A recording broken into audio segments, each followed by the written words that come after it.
অনেক নাম শুনেছি, নীলকণ্ঠ। আজকে মানে নামের সঙ্গে পরিচিত হয়ে ফুল দেখতে পেলাম। আমি এই ফুলটি চিনতাম, জানতাম না নীলকণ্ঠ। নাম শুনেছি, চিনিনি, মানে নাম আর ফুল দুটো মিলে পরিচয়। আজকে আমার মিলন মেলা ফুলের সঙ্গে, নীলকণ্ঠের সঙ্গে। এই নীলকণ্ঠ নিয়ে অনেক কথা, অনেক গান, অনেক কিছু আছে। এই নীলকণ্ঠের পারে দাঁড়িয়ে অনেক কবি সাহিত্যিক অনেক কিছু লিখেছে।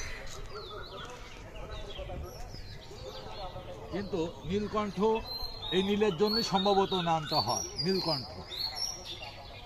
এই গাছগুলি খুব সুন্দর। এখন এই গাছগুলি যেন একটু মানে ঝিমিয়ে গেছে।